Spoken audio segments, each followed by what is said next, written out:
요즘 AI 때문에 정말 모든 게 바뀌고 있잖아요. 특히 우리가 제품을 만드는 방식, 그 판 자체가 흔들리고 있죠. 그래서인지 많은 프로덕트 매니저, 그러니까 PM분들이 내 일자리도 AI 때문에 없어지는 거 아니야? 이런 걱정 사실 많이들 하실 거예요. 오늘 바로 그 질문에 대한 아주 명쾌한 답을 함께 찾아보려고 합니다. 이 거대한 변화의 한가운데서 업계 베테랑 남매죠. 오지와 에진 우대주가 아주 명확한 방향을 딱 제시하고 나섰습니다. 그들이 수십 년간 쌓아온 경험을 바탕으로 이 AI 시대의 프로덕트 매니저가 어떻게 살아남고 또 어떻게 진화해야 하는지 그 인사이트를 지금부터 아주 자세히 파헤쳐 보겠습니다. AI가 딱 등장하니까 마치 약속이라도 한 것처럼 이제 PM의 시대는 끝났다. 이런 말들이 막 쏟아져 나왔잖아요.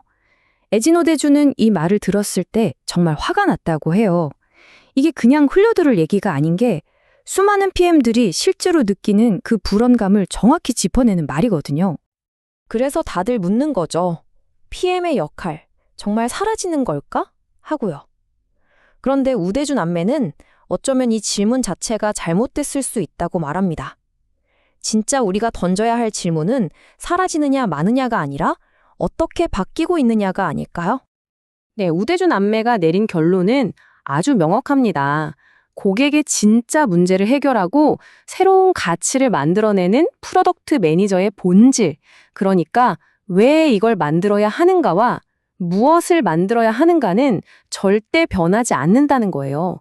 하지만 그걸 실행하는 방법, 즉 어떻게에 해당하는 전술이나 도구는 이제 정말 완전히 달라지고 있다는 거죠. 자, 그럼 이 거대한 변화의 물결을 타려면 도대체 어디서부터 시작해야 할까요? 놀랍게도 그 해답은 가장 기본으로 돌아가는 데 있습니다. 바로 위대한 제품의 출발점, 문제 그 자체에 다시 한번 집중하는 겁니다. 오지온 대주는 이걸 핵심을 찌르는 문제, 즉 샤프 프로블럼이라고 불러요. 이게 뭐냐면 새로운 기술을 적용했을 때 가치나 비용 측면에서 무려 10배 이상의 개선을 가져올 수 있는 아주 오래되고 근본적인 인간의 욕구를 말하는 겁니다. 고객이 그냥 제발 내 돈 가져가고 이 문제 좀 해결해 주세요 라고 외칠 만큼 그런 강력한 문제예요. 바로 이런 날카로운 문제에 집중하는 것, 이게 바로 오지가 말하는 술에 취한 것처럼 무작정 헤매는 스타트업이 되지 않는 비결입니다. 그냥 요즘 AI가 대세라니까 하면서 기술만 쫓는 게 아니라 아주 오래된 고객의 진짜 고통을 이 새로운 기술로 어떻게 재해석해서 풀어낼 것인가, 여기에 집중하게 만드는 거죠. 이게 바로 진짜 혁신 아니겠어요? 자, 우리가 풀어야 할 날카로운 문제를 딱 찾아냈다고 칩시다. 그럼 다음은 뭘까요? 맞습니다. 그 문제를 해결할 드림팀을 만드는 거죠. 근데 우대주 남매는 기존의 팀 구조로는 어림도 없다고, 완전히 새 판을 짜야 한다고 말합니다. 그래서 오지가 아주 재미있는 비유를 하나 드는데요. 바로 조선소 모델입니다. 한번 상상해 보세요. 조선소에서는 정말 다양한 분야의 전문가들이 모여서 통제된 혼돈 속에서 서로 긴밀하게 협력하면서 거대한 배 한 척을 만들어내잖아요. AI 시대의 제품 개발도 똑같다는 거예요. 예측 불가능한 상황 속에서 여러 전문가들이 한 몸처럼 움직여야 한다는 거죠. 여기서 진짜 중요한 건 팀에 몇 명이 있느냐가 아니에요. 제품 관리, 엔지니어링, 디자인, 데이터 분석, 이 모든 핵심 역량들이 하나의 목표를 향해서 유기적으로 연결된 그런 문제 해결 부대로 기능해야 한다는 겁니다. 이런 팀에서는요, 자연스럽게 당신은 디자이너, 나는 개발자, 이런 식의 경계가 무너질 수밖에 없어요.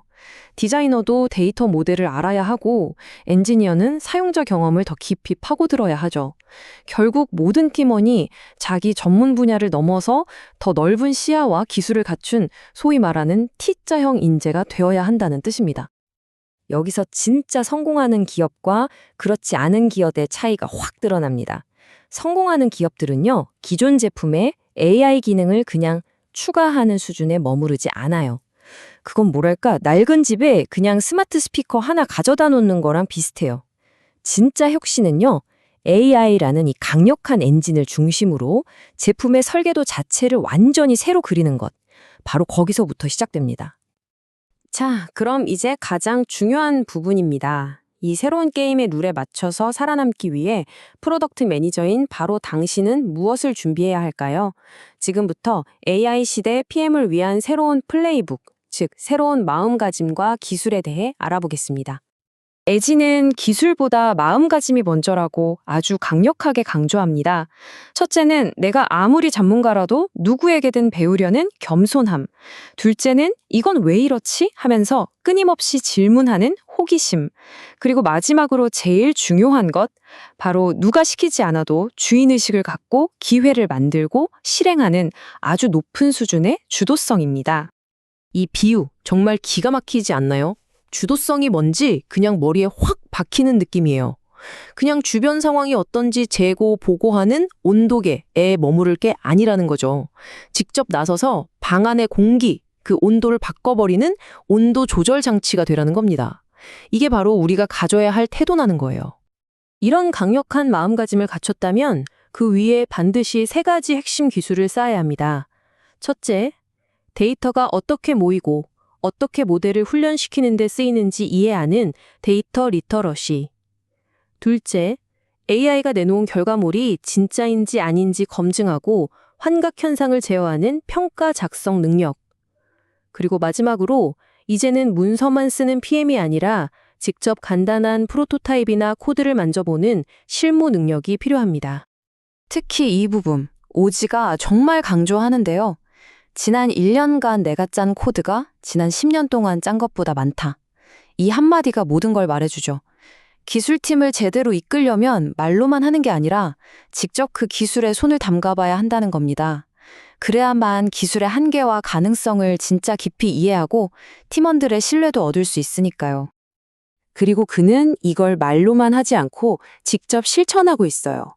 개인적인 프로젝트로 처음부터 끝까지 진짜 스마트 홈을 만들고 있거든요. 이 프로젝트를 하면서 하드웨어, AI 모델, 미세 조정 같은 걸 직접 몸으로 배우는 거죠. 자, 이제 마지막으로 우리가 절대 잊지 말아야 할 게 있습니다. AI라는 정말 강력하고 새로운 도구가 우리 손에 쥐어졌지만 사실 위대한 제품을 만드는 그 본질적인 철학은 예나 지금이나 변하지 않았다는 사실입니다. 우대조 남매가 수십 년의 경험을 통해 얻은 시대를 초월하는 교훈은 딱 3가지입니다. 첫째, 이 복잡한 세상에서 사용자의 뇌를 편하게 해주는 단순함. 둘째, 사용자에게 애매한 선택지를 던져주는 대신 확고한 결정을 내리고 우리만의 관점을 보여주는 용기. 그리고 마지막으로 우리 팀에게 끊임없이 우리가 왜 이걸 하는지 그 이유와 비전을 공유하는 소통입니다. 혹시 이 이야기를 들으면서 나는 너무 뒤처진 것 같은데 하는 생각이 드시나요? 그렇다면 이 속담에 꼭 기억하세요. 당신이 일어나는 순간이 바로 당신의 아침입니다. 네, 맞아요. 지금 바로 시작하면 됩니다.